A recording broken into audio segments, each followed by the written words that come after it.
Hey everyone, I'm Dan Sege from Hydro Ottawa, and I'll be hosting the ThinkEnergy podcast. So here's today's big question. Are you looking to better understand the fast-changing world of energy? Join me every 2 weeks and get a unique perspective from industry leaders as we deep dive and discuss some of the coolest trends, emerging technologies, and latest innovations that drive the energy sector. So stay tuned as we explore some traditional and some quirky facets of this industry. This is the ThinkEnergy podcast. Hey everyone, welcome to another pretty cool episode of the ThinkEnergy podcast. People's attention spans are short, and the way they consume content has changed significantly in the last decade. Social media has traditionally been a place for people to connect with their social networks and share photos and videos. But it's evolved a lot in 10 years, and it's still evolving. It has been a disruptor for how we consume media today, and influence how traditional news, TV, movies, and even the internet operates today. During a crisis, many organizations rely on social media not only to coordinate fast responses and engage with their customers in real time, but they require secure social media management platforms as part of their critical communication infrastructure. Social management platforms are the eyes and ears across all social channels, enabling companies to get ahead of the big issues. It helps government agencies, hospitals, and even energy companies, among others, to be more responsive and crisis ready. And recently, during the pandemic, we're also seeing a huge personal benefit as social media becomes an irreplaceable tool for easing that isolation and connecting with that outside world in new ways. So let's get started with today's big question. Social media habits and usage is evolving rapidly. Understanding its evolution and progression is important for energy companies. So how do we evolve our businesses as we enter a more digital-centric age? Joining me today, I have a leading authority on social media and content. My guest leads Hootsuite's global marketing strategy, drives brand awareness, and market leadership. Created in 2008 by Ryan Holmes, Hootsuite is a social media management platform that helps organizations, marketers, and business owners keep track and manage their many social networks. With a pretty cool dashboard, it also enables easy social monitoring and listening, so you can see what people are saying about your brand in real time, and if you're smart, engage with them. Our guest has over 20 years of experience storytelling for some of the most reputable brands around the world, crafting compelling stories that change behavior. Which brands, you ask? Well, from Starbucks to Oxfam, to Levi's, to Timberland, to North Face, to Unilever, to S&C Johnson, to Adobe, to eBay, to Salesforce, and now Hootsuite. Dear listeners, please welcome Kemper from Hootsuite.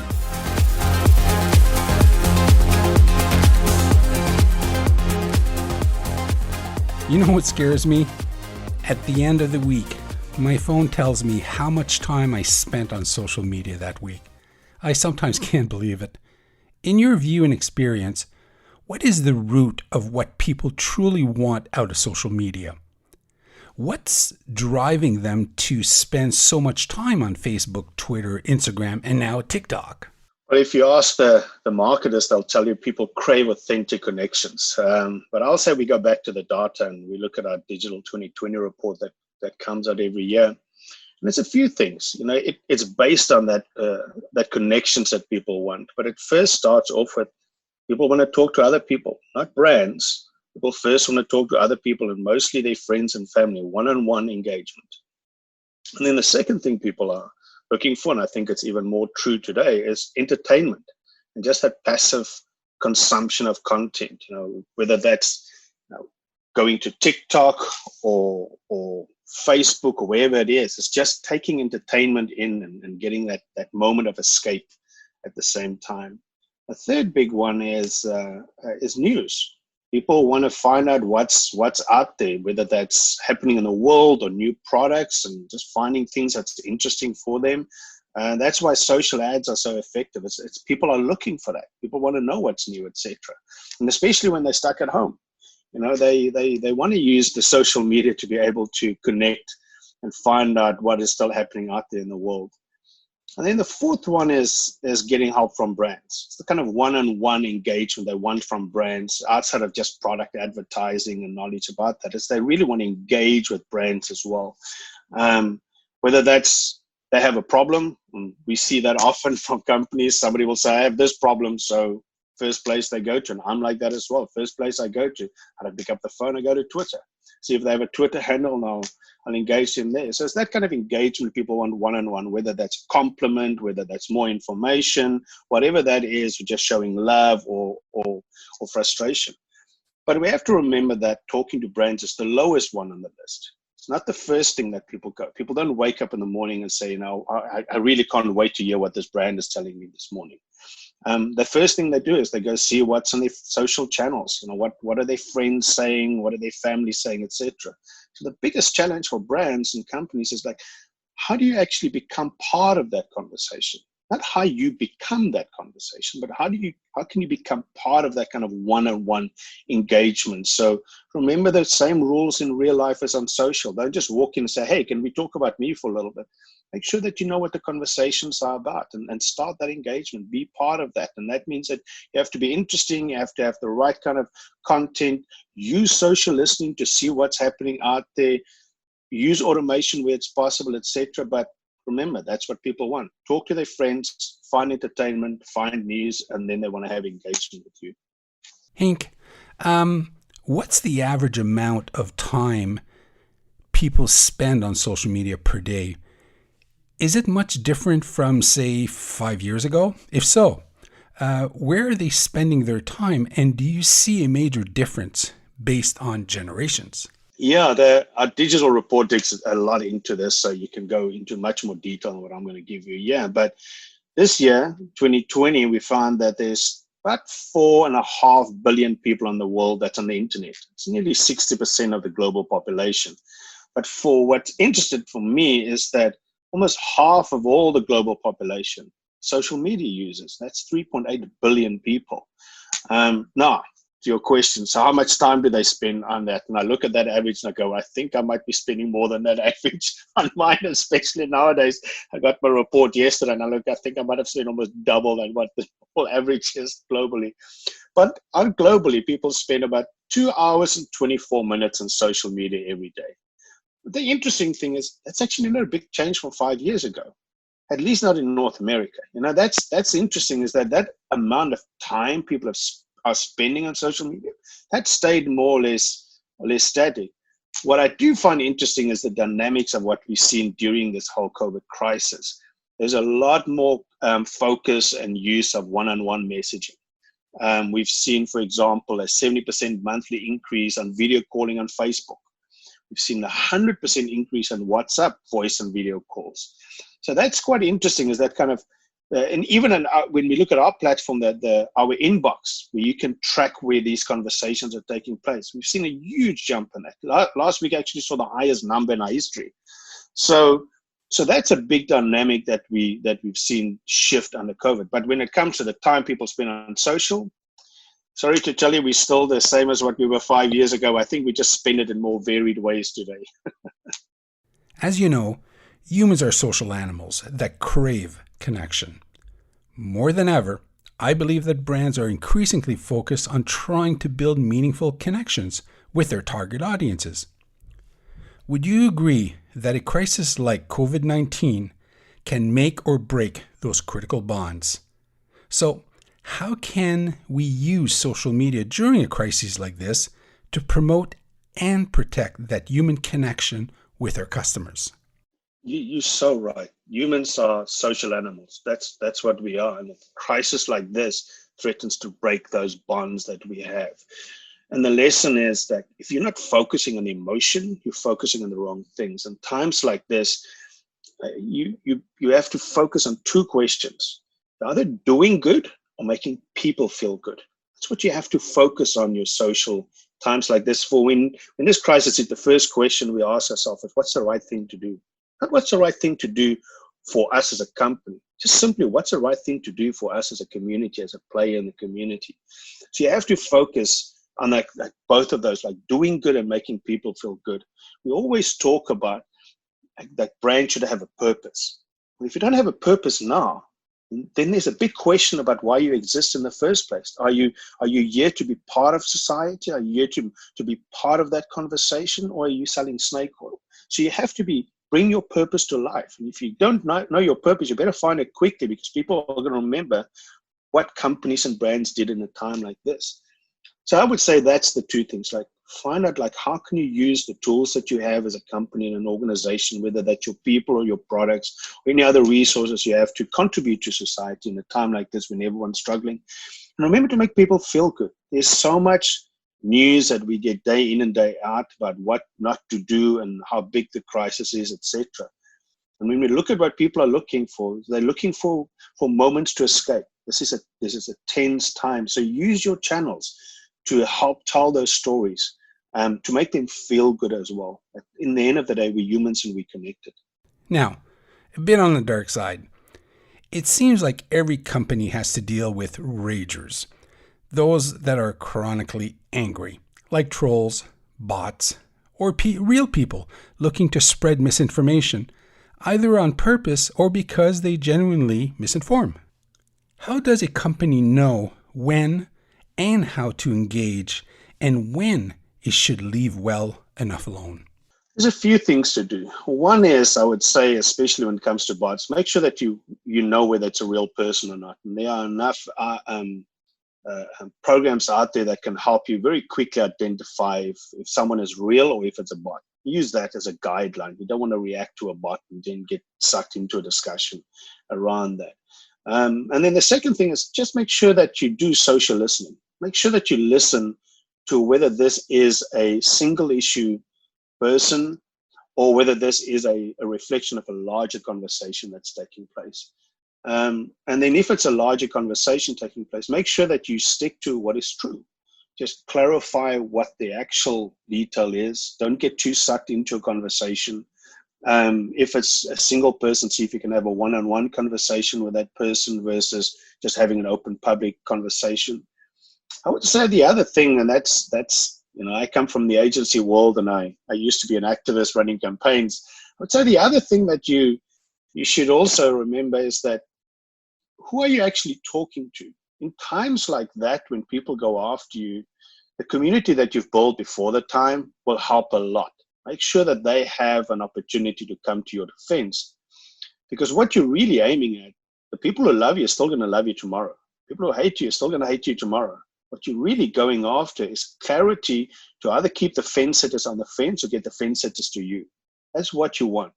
So don't go too far down a conversation. Be straight, be true, but don't get spun up in a conversation. That doesn't work for individuals. It doesn't work for companies. So just stick to the truth. Make sure that you arm everyone else with the truth. And if you see this person just jumps from one to the other, just stop engaging. Like, be polite, thank you very much, and move on. You can't win every argument, because sometimes people just don't want to win an argument. They just want to continue to make a noise. What are some of the simple strategies the energy sector could use to foster online communication and keep their audiences digitally engaged? Well, the first part is make sure that you have good conversations. Be engaging, create digital conversations, use all the tools that you have that you know that people will react to, the emotional things that make people feel good, make them laugh. Those are two. Usually there's three emotions that you can get from people, and the third one you want to stay away from it. You can make people feel good, you can make them laugh, you can make them cry. And I go like, just don't make them cry, except if it's crying out of happiness. Try and keep them more engaging. So use those tools, use the different channels, etc. Use those different channels, etc., to get them engaged.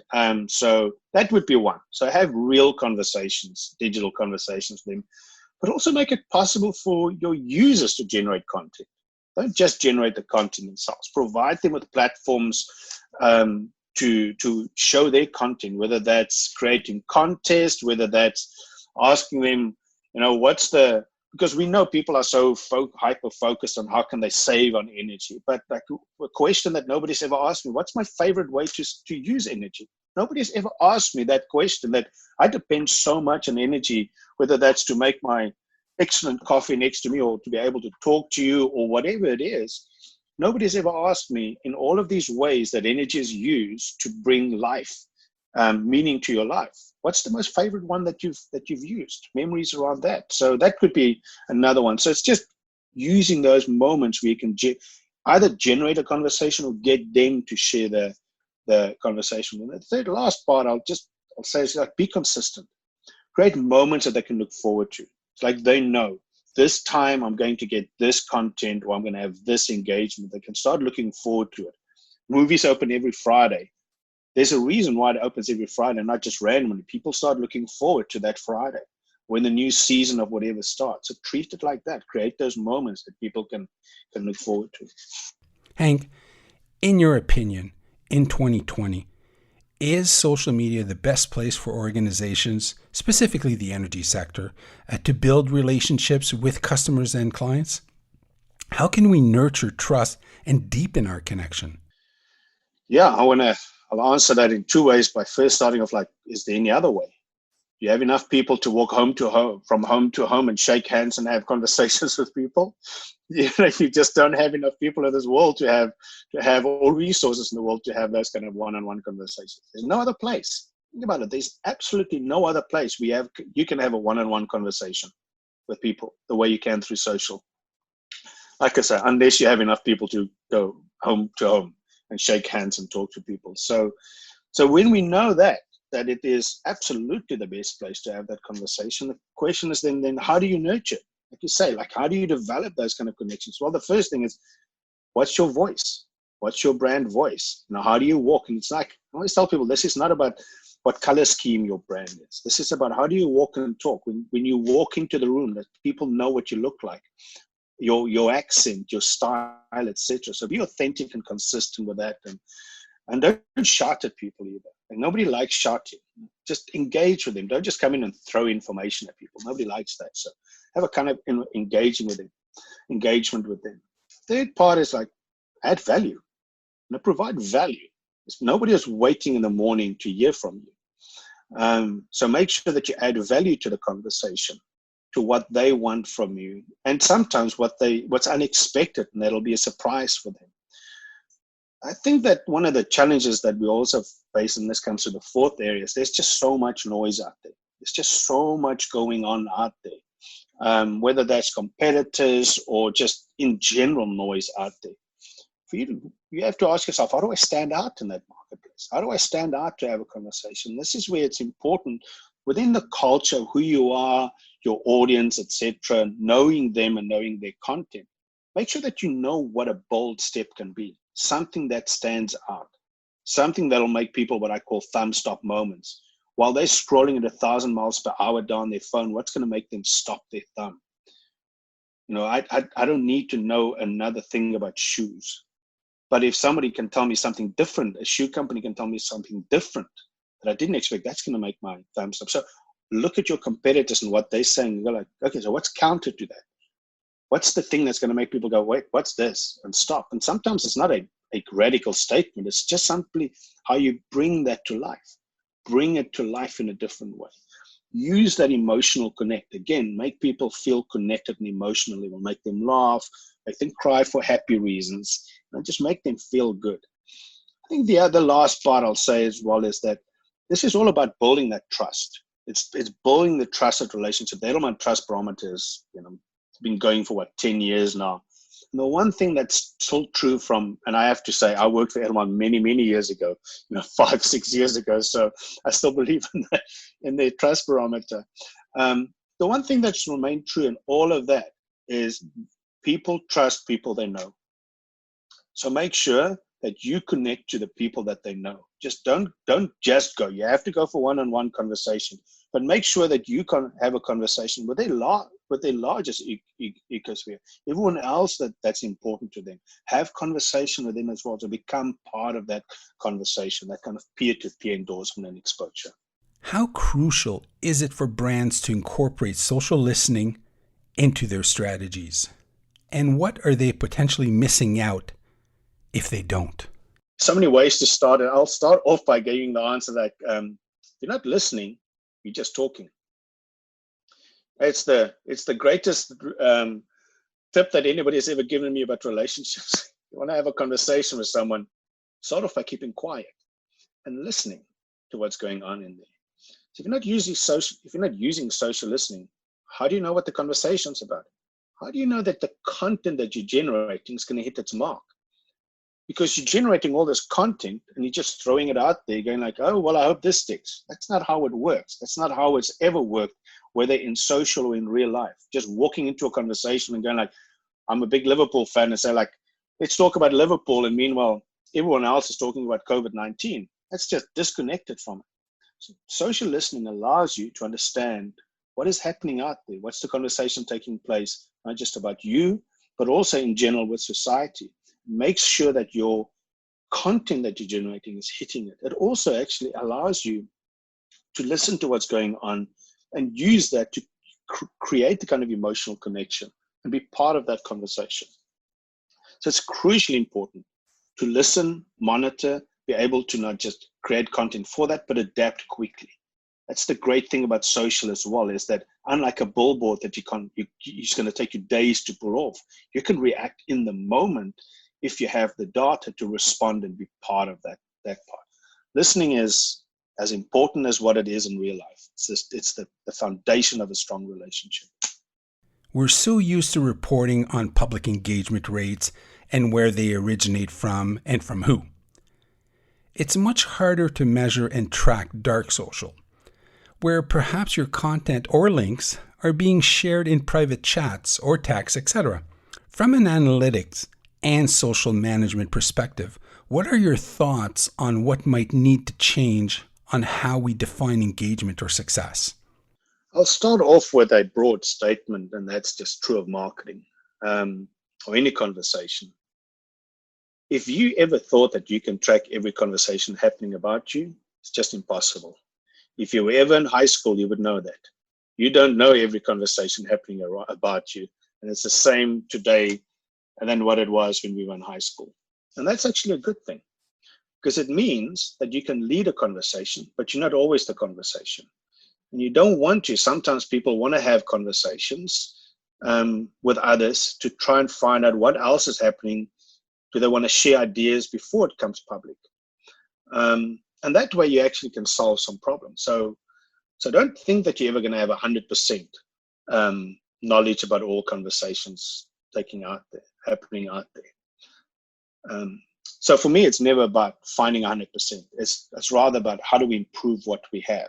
So first thing I'll say is make sure that whatever you do or that social data is integrated into the rest of your analytics, whether that's Adobe Analytics or bringing in Adobe Campaigning or Google Analytics. Do not treat social in a silo. It is part of a much larger set of activities taking place. It's crucial that we don't see social as just this one arm of marketing and conversation. Bring it into all and everything that you do. It is one way and a key way, and increasingly the way to engage your audiences, and make sure that you bring it into that conversation about how you measure marketing in general, conversations in general, and then how you bring social within that. So don't treat it as a special case here on the side, because you're going to alienate yourself. And alienate yourself, and you're going to alienate the conversation as well. So I would say that's the biggest part. The other part is like, use as many platforms as you can to engage, but don't just measure on the platform itself. What we've seen in our Social Trends 2020 report, for example, is that if you went to Facebook and pulled the stats only from Facebook, that's the lowest level of confidence that people have in social ROI. The highest they have is when they're integrated into communications and marketing as a whole. So when it is seen just like paid, email, etc., as part of a much larger conversation that's taking place. So again, don't treat it as a silo. Don't try and be a hero. Be part of that larger helper of the conversation taking place. That's what I would say. It's like, don't treat it as something as a side. And remember, you're never going to have 100% of that taking place in any case. Okay, so retaining and providing quality content is vital to the social success of every organization. What are some key things companies should stop doing on social media right now? And what are the biggest missed opportunities brands are either ignoring or not taking advantage of? First thing I'll say that companies should just stop doing this. Stop just chasing one channel after the other. So often we see it's like there's a new channel, let's throw all our resources behind this channel. Stop doing that. This isn't about a single channel. Don't treat it as a tactic. Make sure that there's a much larger strategy of engagement. Know what the difference is from one platform to the other, but how you engage. So we say stop that. Treat social as a strategy of engagement and know what each channel can do. So the one thing that people are missing is that they miss going after simply those community-based platforms, the kind of Pinterest and Reddits and TikToks. Where it's not just about pushing out your message, but actually we've seen an increase in Reddit and Pinterest usage over the last year. Drastic increase. So there's a 20 to 40% increase range with these community-based. Obviously, TikTok is blowing it out the water. But use those to be part of a longer conversation. Also know that some of the content that's generated on those community-based platforms just lasts much longer. For example, on Pinterest, the shelf life of content is around 3 months. If you just go pure organic, very much shorter.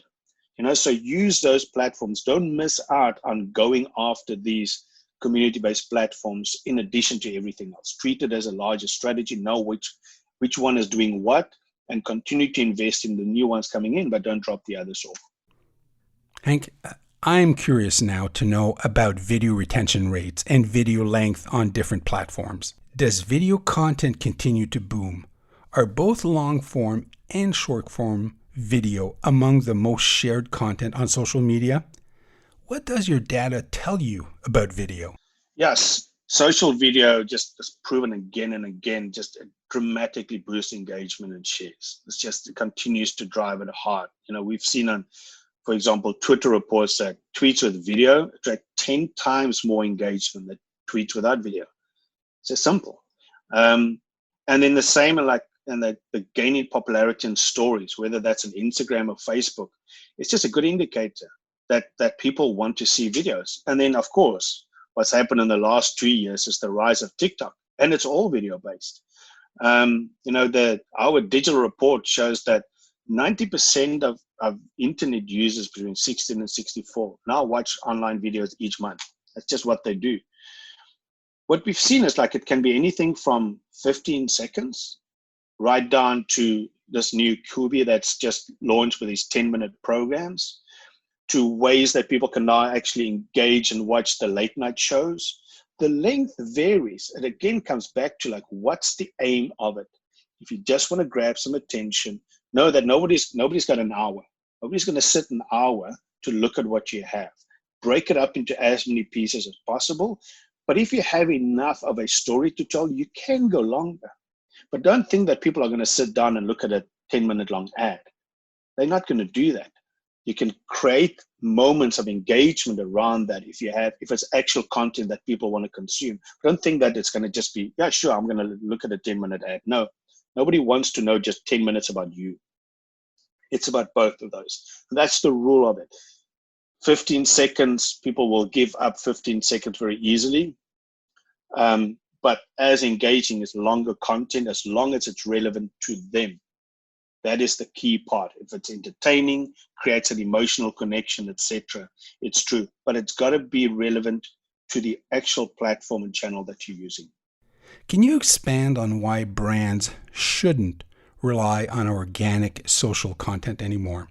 Why should organizations lean in to social advertising and influencer marketing to increase reach? How does Hootsuite support this? Yeah, first I'll just say, just remember that from an organic side is that most mature platforms want you to pay for access to their audience. Just remember, it's their audience, not yours. You're busy building an empire on rented land.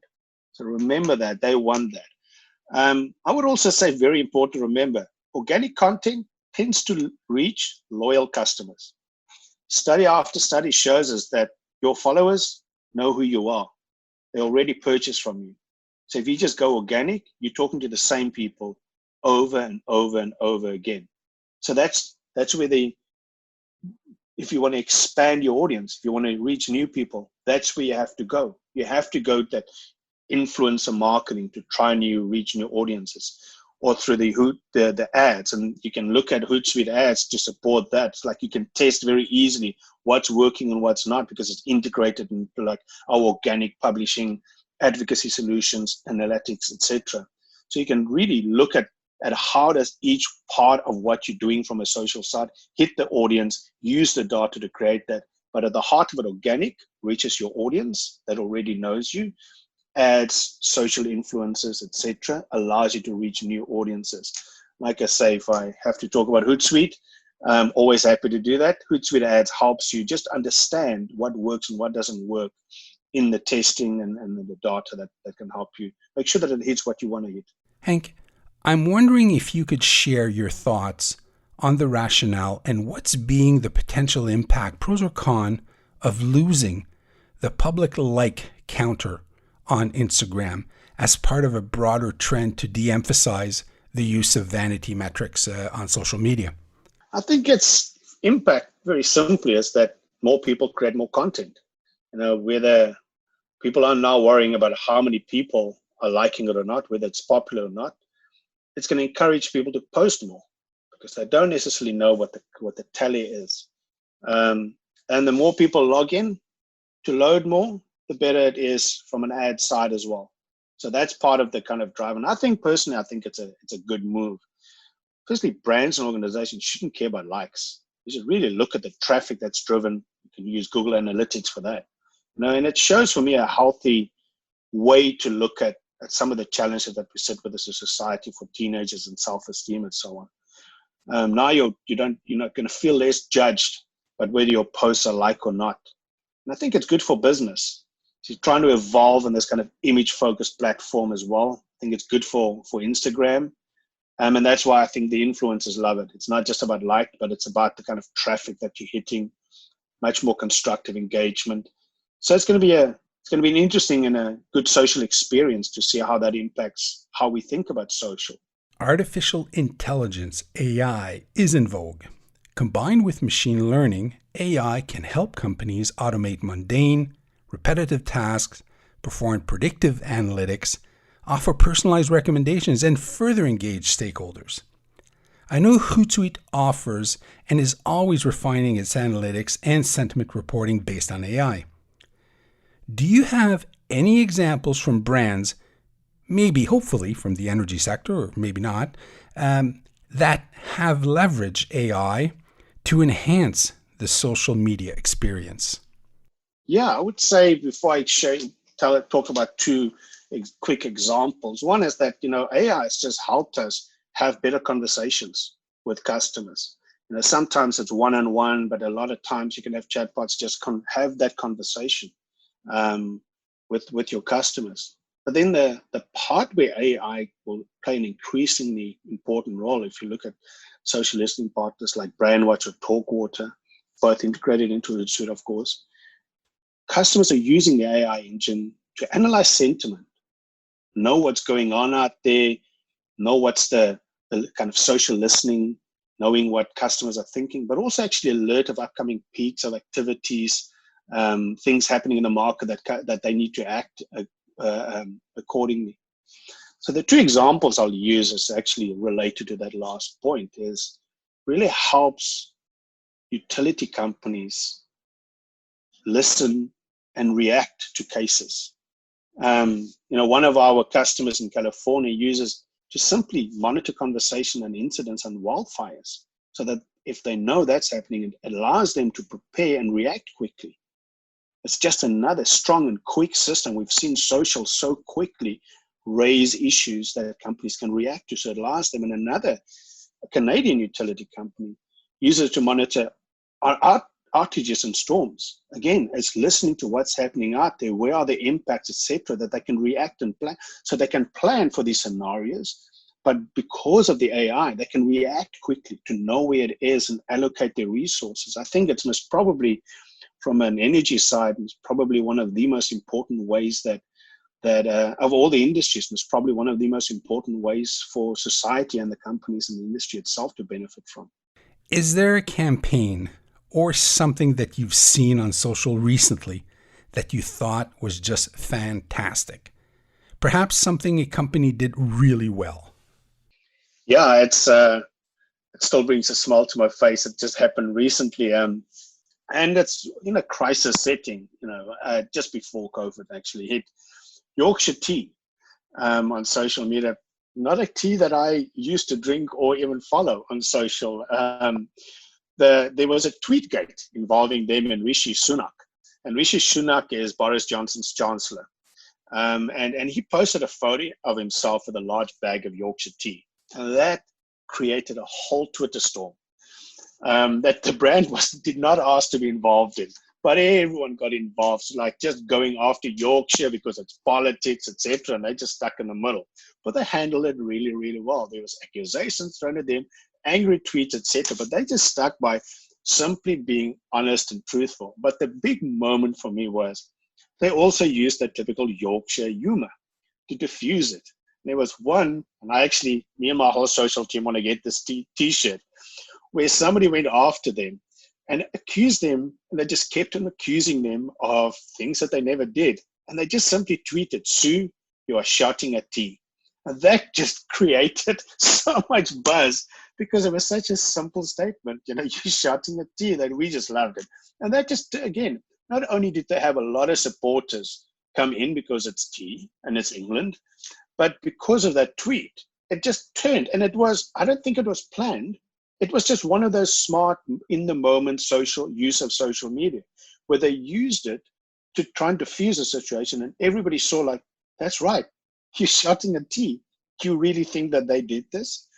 And it just turned the whole conversation into something that they had to try and defend, to something that people would then start and just change the debate. I loved it. I think it's one of those moments where if you have smart social, someone smart running your social, and they know what they're doing, it can turn a situation that's ugly, not just neutralize it, but turn it into a brand moment. And now I follow Yorkshire Tea. Hank, lastly, we've seen in the past many months how much TikTok has exploded. In your opinion, are there other trends that will dominate the social media landscape in 2020 and beyond? What's exciting you right now? Yeah, I would say if you asked me in the beginning of the year, I would have had a much different perspective. But with the pandemic and with economic uncertainty, I think the story is very different from what I would have thought a few months ago. The one big trend that's well underway and is highlighted because of the pandemic, if you've fallen behind building a digital and social capabilities, you're in deep trouble. That's just so much more true today than what it was 2 months ago. All of a sudden, so many people at homes. So how do you connect? No one's going to drive past your billboard. And that's just the reality. Nobody is picking up newspapers left, right, and center. So how are you connecting with them? How are you having conversations? They can't visit your offices, etc. So that's one of the big trends. I think it's highlighted those that fallen behind, that you have a window of opportunity or a fast closing window to really jump in and become part of it. So it's important to build that infrastructure quickly. And we've seen those companies that's had that deep conversation and connection with customers, they're getting through this moment. They're using this as a moment where they can confirm the relationship with their customers, whether that's in one-on-one conversations or not. You look at the kind of conversations that's going online about people repeating what companies are doing well and not doing well. Those, even when you're doing something good, those companies that build a social connection, their stories are getting through much quicker, and people are using their stories to tell it, versus others that haven't, because who's there to tell your story now? Even when you're doing the right thing, it's very difficult to get that out. So I think that's like the biggest part of it, is make sure that you have a social strategy. It's not just a set of tactics. That social is a key part of you. You can't treat it as a tactic. It has to be integrated in how you engage with that. And that kind of digital divide between companies are going to be increasingly apparent in the coming months. I would say in the other trend that's still true from the beginning of the year is the shiny objects. The TikToks, who would have guessed 2 years ago that TikTok would have blown up like this?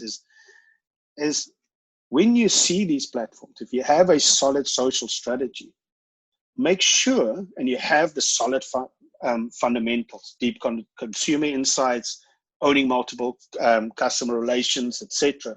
Make sure that you build into your capabilities the ability to bring in these shiny objects quickly, test it, etc. So make sure that, for me, those are the two trends. Have a solid foundation of what you need to do, that kind of customer relationship, proper strategy, etc. And above that, build on that foundation the ability to react and use new shiny objects quickly. Test it. If it works, go on. If it doesn't work, adapt, change, bring it into your foundation. So those are the two trends, I think, that is highlighted even more now, and heightened even more now than what we've seen before. Well, Hank, thank you so much for sharing your insights with our listeners today. In closing, if people want to connect, what is the best way to reach you? Yeah, sure. With me, you can always find me on LinkedIn. I'm pretty active on LinkedIn. I'm also pretty active on Twitter. There's a long story about my Twitter handle, but the Twitter handle is called Angry African. I'm not that angry, but I am African. I'm from South Africa. I say I'm more slightly annoyed than I'm truly angry. But yes, I would say Twitter, LinkedIn are always easy ways to get hold of me. And if you can't get hold of me that way, just tag anyone in Hootsuite. They know who I am. They'll get through to me. But I'm pretty responsive on both of those channels. Thank you for joining us today. I truly hope you enjoyed this episode of the ThinkEnergy podcast. For past episodes, make sure you visit our website, hydroottawa.com/podcast. Lastly, if you found value in this podcast, be sure to subscribe. Anyway, this podcast is a wrap. Cheers, everyone.